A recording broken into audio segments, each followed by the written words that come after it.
It's time for Two Guys and a Goalie with Dustin Nielsen, Matt Cassian, and the goalie, Joaquin Gage.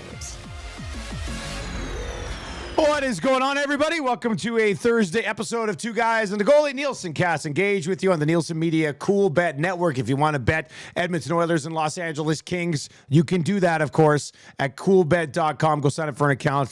Code 2GUYS, number 2 in the word guys.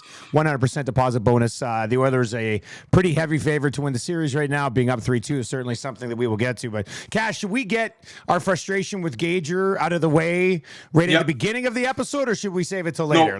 Let's do it now, because just like anything, I don't want to carry a grudge. Yeah, get it out there, right? Get it out there, yeah. And just like my wife tells me when we have our heated fellowship discussions, it's good just to deal with it now rather than letting it stew and wait. So, Gager, I'm disappointed.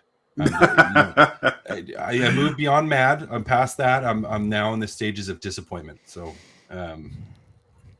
how have you not watched Mando yet, buddy? Like, how have you not? Like, we don't get it. You're sometimes a bigger fan of this shit than us, and you haven't watched it yet. First of all, you're a big kid, Dusty, so you can watch anything whenever you want. So you just be quiet. Cass, you know exactly what you couldn't watch it without your wife. You've gone through this for a long time. My son he's in grade 12. Super proud of him.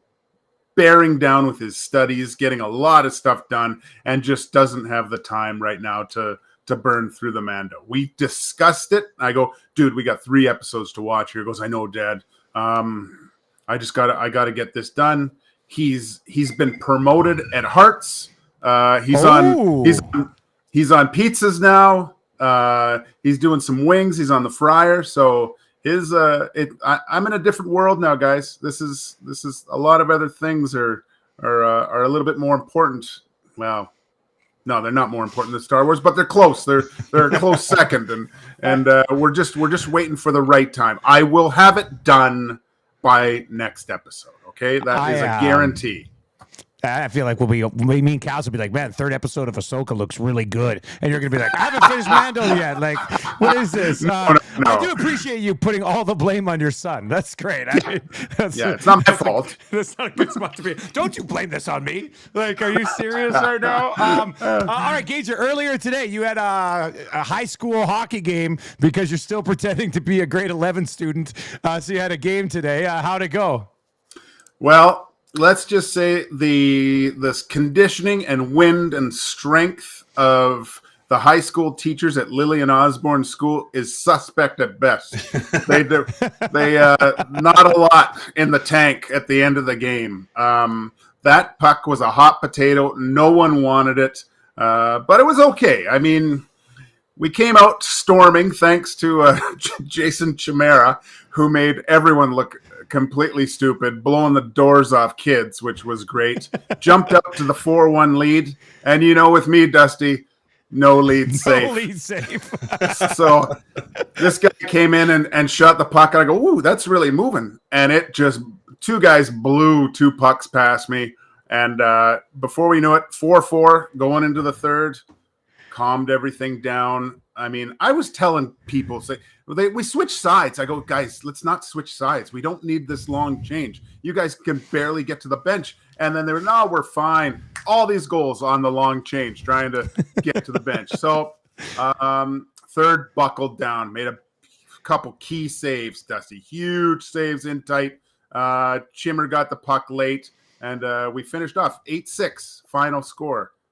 Teachers, Lillian Osborne, repeat champions.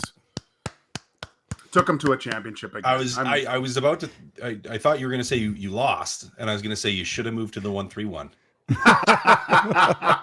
No, it was. It's funny because I think we were playing a 5-0 because it seemed like everyone was below the goal line. And the classic 5-0-0. The 5-0-0 and maybe half. But no, I am very old and slow.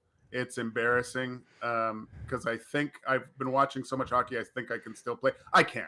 It's useless. Maybe now. might be the time for me to challenge you to our duel at 10 penalty shots. Yeah. I'm like the old boxer, Dusty. That's past his prime now, and you're the young buck coming up. No. I never had a prime, Gager. I'm that guy who's a fucking tomato can, who's 8-16 in his career, right? Okay, so I mean, obviously you're on your game heading into Alzheimer's weekend here. Will you be playing goal, or will you be playing that awkward style of defense when you're wearing your goalie skates still playing? That's entirely up to the team that drafts me. Okay, all right. So a lot of times at this tournament they bring their own goalies. I want to see one of the top end teams like come up short on a goalie and have to take you third overall or something. See, that's a possibility. When at the first few years of the Alzheimer's was the worst because it gets away from a lot of guys this weekend. I'm sure next week is a complete write-off for most because the groins, the head, the liver are completely destroyed. But usually that Sunday when I was in better shape and I had played recently. I was hopping rink to rink because half the goalies had blown their groins out and couldn't play anymore. But I can't do that anymore because probably I partake in their festivities a little bit too much, Dusty. But we'll see how it goes. It's going to be a long weekend. I'm looking forward to it. I'm just hoping I can make it to our game on Saturday because the draft's at Cook County and I haven't been at Cook in 4 years and I love that place. So I plan on shutting it down. And then we play on Saturday at 2:45 in the afternoon. So I'm hoping I'll be good to go by 2:45 in the afternoon. 2:45. Yeah, we got like the 2:45, 4:30 like back to back. So we got sweetheart schedule. Sweetheart schedule. Great. Yeah, great schedule. Great. So that'll be good. Yeah, and then next week, Hockey Helps the Homeless. And Cash, you're in Hockey Helps the Homeless, right? You're going to be for that one? I'm in Hockey Helps the Homeless. Good. Perfect. Yeah. All right, good. That'll be good. All right, so Oilers lead this series 3-2, guys. I don't know. What's the level of confidence in them? Like, how much? I don't want to say like they're in control because it's disrespectful to the Kings. Kings are going home. Still a very good chance to send this thing to 7 games. And if you want to bet the Kings to force a game 7, big plus money over at Cool Bet. But Cass, what's that level of control like night after the others win back to back, I still think based on it all stemmed from that overtime win that Edmonton finally have. They finally crack Korpisalo, get that mental burden of we can't beat this goalie. And no matter what we throw at them, he's going to make saves and we can't put the puck in. I think that mentality is gone now where they're feeling confident in themselves. And I told it to you guys before the last game. I think the Edmonton Oilers win 2 in a row to take the series. So, I mean, listen, I think LA is a good team. And is there a chance they put it to game 7? Of course there is, because they are a good team. But I lean heavily towards Edmonton as the favorites in this one. I maybe not heavily, but I lean a little bit towards the Oilers. I think it would have suited the LA Kings better if they were playing tonight.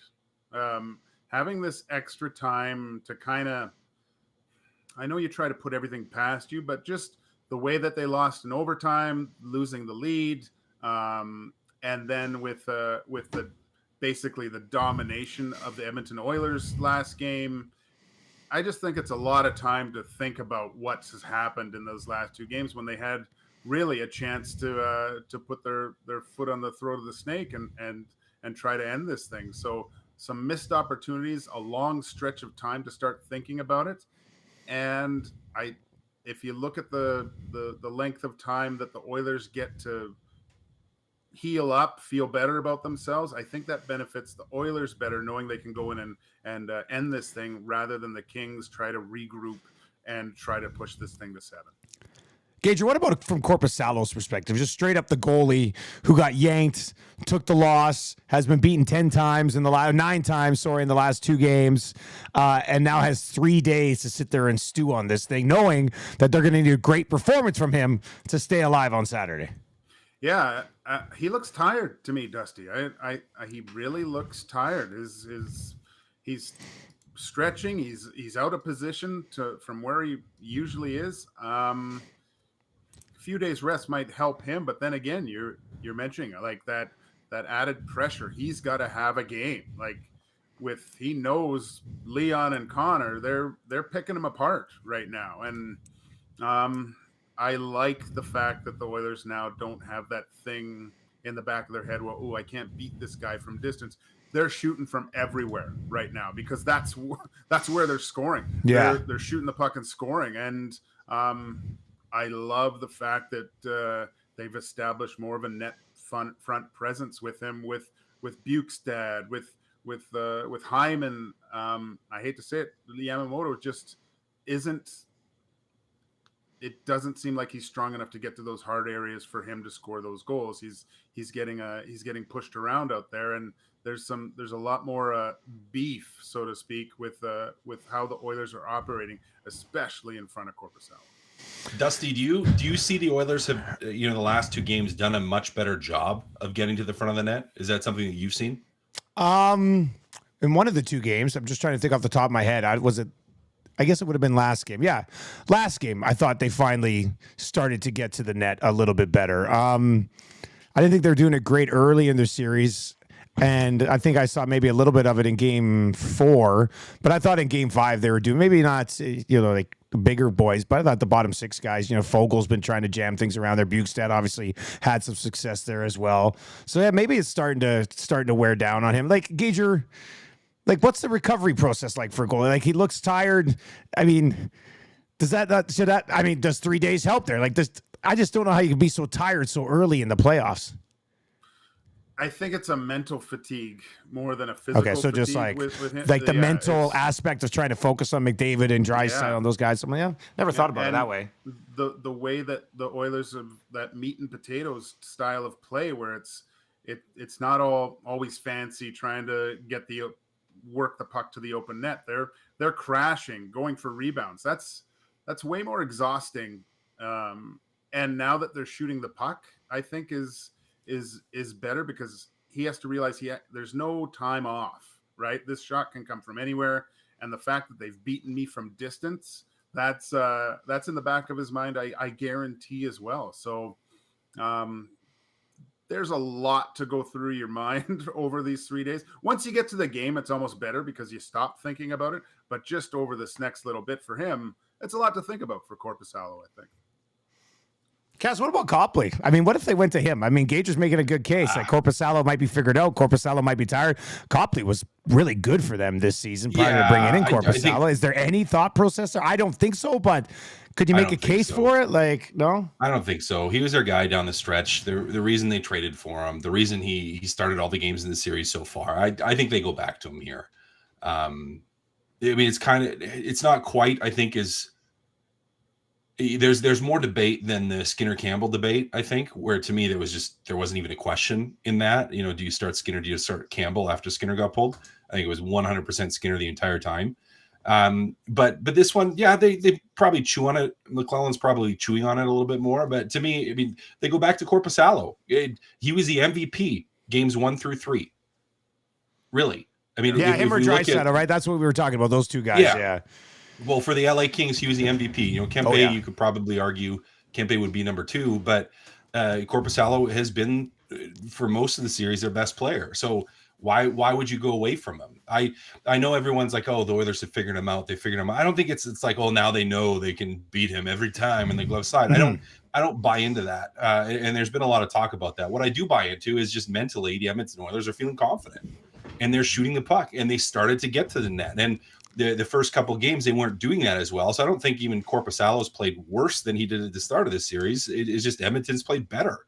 Maybe not game 4, or at least for large chunks of game 4, but when they've been playing, they played better. In the first 3 games, they were the better team. And I think there could be some physical tiredness there. And that's where, again, I'd probably go back to him, Korpisalo, if I was McClellan, is I think, when we saw that Oilers get zone time, it generally was extended zone time. Like, not very often was it a quick turnover, puck back the other way. Now, LA did a good job of, at times, transitioning when they did get the puck. But even in those instances, it was after Edmonton had a significant period of zone time where for a goalie, I mean, Engager, this, you probably experienced it today, being in the active ready position constantly. And then when the Edmonton Oilers start moving the puck side to side and you're having to now push across, reset, And for the LA Kings, where there's such a high overload pressure style of defensive zone coverage, it ended up being a lot more movement, I think, than he was used to normally. And he did look a little fatigued. And I think it's a combination of that mental and physical fatigue. And we'll see. I mean, does the physical fatigue recover? Probably after having a number of days here to rest and reset. But now mentally, is he in a spot where maybe he has some doubts? And Edmonton certainly is in a spot where they feel they can score and they feel they can get to the net, and they're feeling confident about that. And but yeah, I just, at the end of the day, I think Korpisalo still is your guy, and he's still played well enough that he's going back in. I was exhausted after the first 2 minutes, but the strength of the crowd, Cass, pushed me through. Like basically the whole student body of Lillian Osborne at the game today. So kids will do anything to get out of school, man, even to come watch us. So it was a packed house, and they can bring you through. Sometimes that strength and those roaring fans, those adoring fans, those high schoolers, man, there's something else. Did anybody throw a knife at you? Not today. No. Okay, good. It was, That's good. Well, I'm bringing one to Alzheimer's this weekend. I'm going to throw it out there. There's metal detectors now, Dusty. It's okay. Oh, yeah, that's right. Have they given you like an honorary diploma to be a part of that yet? Or like you? That'd be nice. Yeah. Finally get one, right? Finally get one of those things. That'd be great. Just quickly on Copley, 24-6-3 this year. Now, he didn't have great numbers, but he had 24 wins, 6 regulation losses, 3 overtime shootout losses too. So they did find a way to have some success with him between the pipes. Gager, I know you made that valid discussion for Campbell heading into Game 5. Skinner did get the net back, kind of kicked out a rebound on the first one, although got to have better coverage of these guys when those rebounds are being kicked out. But overall, what did you think of his game? He looked nervous. Just trying to get his game back. There were some big rebounds. To me, that was him just going, I don't care. I'm just stopping the puck, right? And sometimes that's a good way to think about it. You're not trying to do too much. You're just trying to get in the way. A little bit. Yeah, that's what it seemed like. He was trying to just get rid of everything that was coming near the net, right? Get rid of it. Don't want anything lying around. And sometimes goalies do try to do that, right? Like you'll see Vasilevsky actually does a pretty good, when there's a lot of he'll be able to direct the puck, and you'll think, oh, that's a big rebound, but it's actually moving past where the actual danger is for second chance opportunities, right? But I like what Skinner says. Like he says, we haven't seen the best from Stuart Skinner yet, and they're still doing well. That's a good point. That's really, really encouraging for the Oilers, because if he can kind of catch fire here, the Oilers are very scary at that point, because there's a few things I'd like to see the Oilers tighten up, because I still think they're just they're giving the Kings opportunities. The Kings aren't generating too much. Well, they're capitalizing on the Oilers' mistakes, but there's missed coverages that I think that's a fixable part of the Oilers, of what they can do, and make them earn everything they got. And if they have to get past Skinner, the Oilers will win in that case. Cass, do you think Skinner's trending in the right direction here, or is he looking a little nervous after the pull? I don't think he looked that nervous. As you said, I think it was just to stop the puck a couple of times.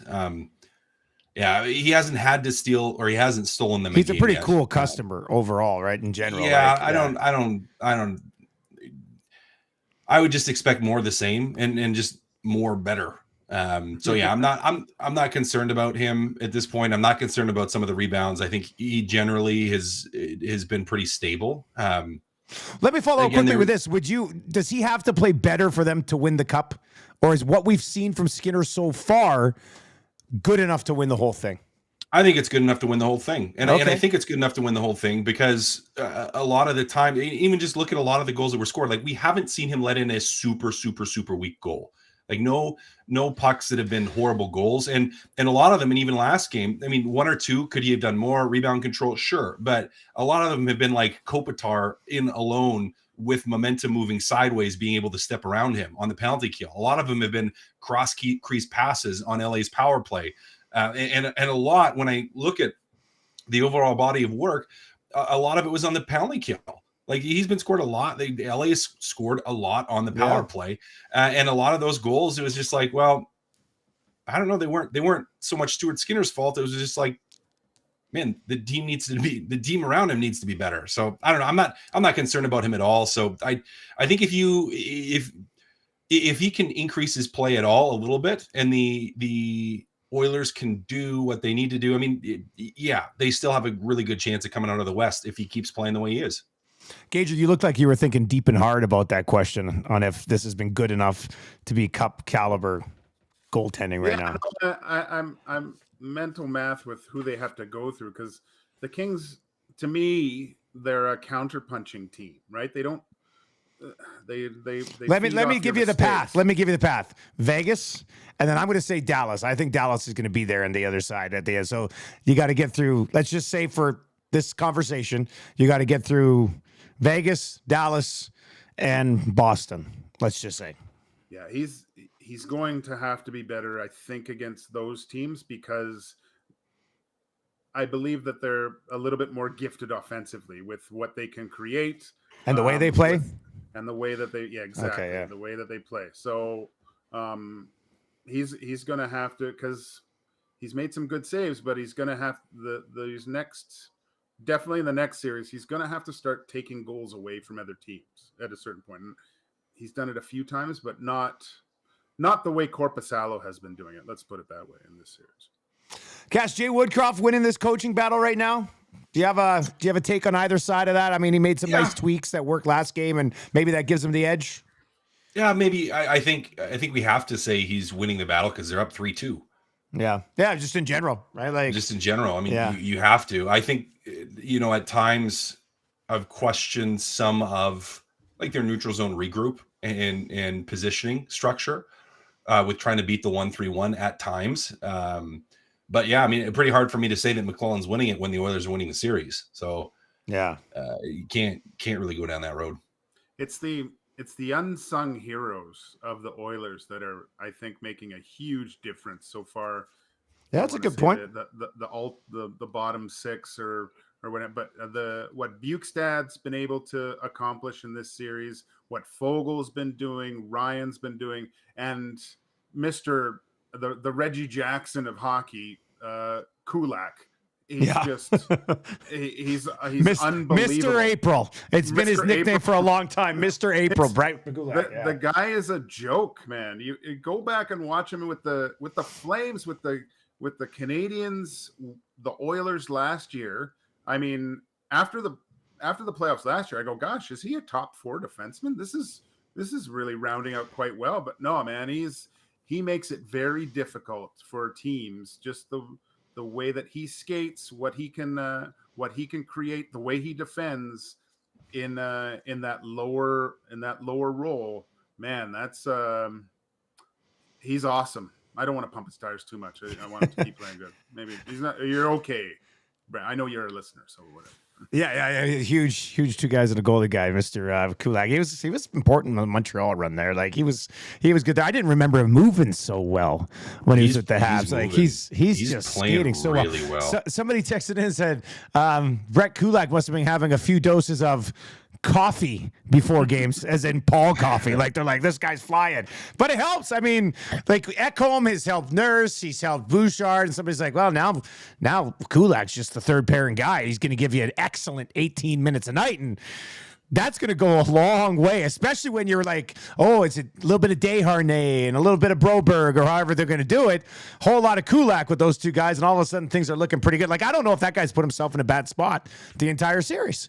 He's been fantastic. And offensively, he's been involved too. Larry's been involved in chances. So no, it looks like there's a little bit more pep in his step in the playoffs. And some guys are like that, where, they have the ability in the playoffs. The second the games get bigger, they get better. And Kulak could be one of those guys where I don't think he was bad during the season, but he was just kind of there. He was just kind of there and existing, let's call it, and kind of just average and floating by. And he's raised his game dramatically, so to the point where there's been probably 2 games where he's been their best defenseman in the minutes that he's played. Like he's been really, really good the last 2 games in particular. So yeah, I mean, that kind of factors into wanting to make a deep playoff run. And I mean, first getting out of this series is having those depth pieces like Kulak just play outstanding, and he has. Yeah, he's been absolutely phenomenal so far. Seattle has Colorado on the ropes here. Seattle has a 3-2 series lead. And if you've watched those games, and I haven't watched all of them, but I didn't think I'd get sucked into a Kraken Avs series, but here we are.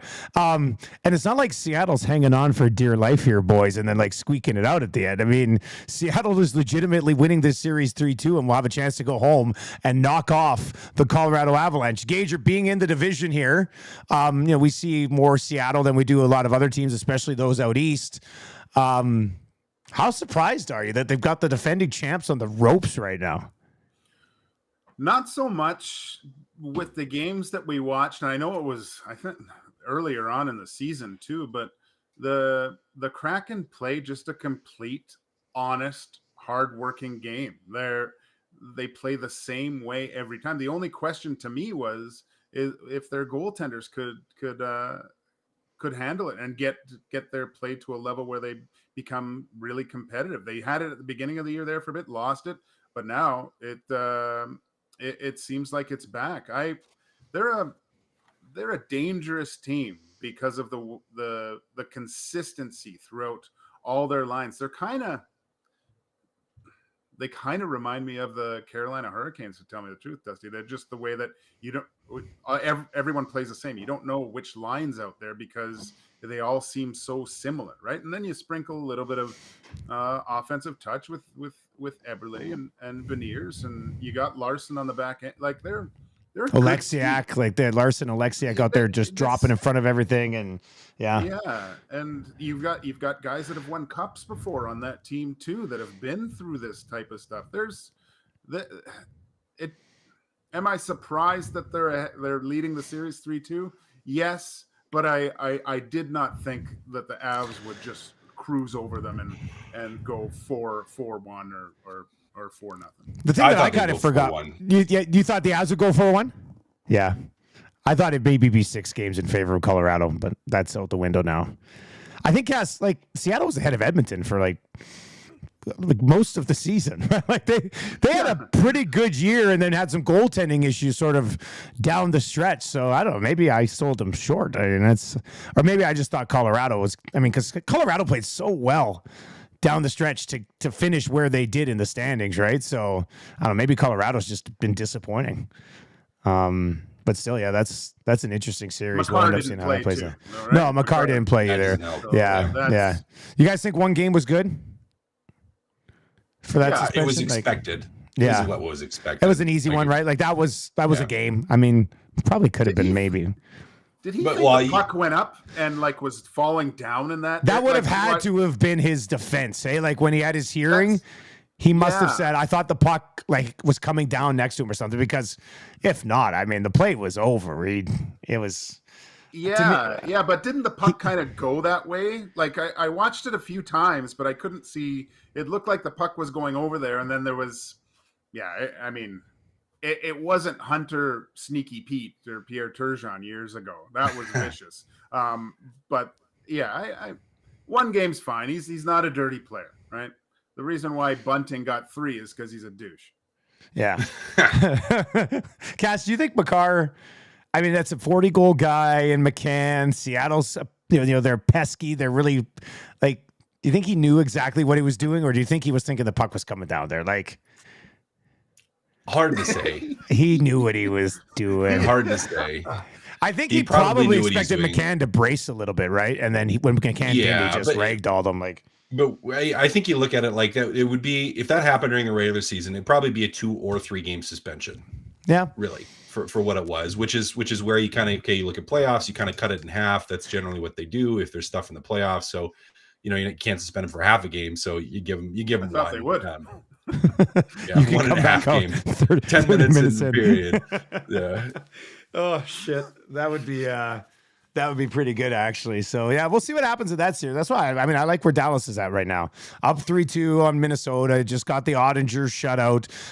If you end up getting the Kraken, once again, Kraken might knock off the Colorado Avalanche here, so maybe jump the gun. But, boys, I think we're headed to where's the throwback here of Oilers and Stars with high stakes of a trip to the Stanley Cup final in the grass. And you know what? Ottinger might be the one sort of piece out there in the West that could give the Oilers some nightmares, like between the pipes. So that would be an absolutely phenomenal series. I would very much look forward to that. I would think that would be good. The first round is just so good. It's always good, isn't it? It's so good.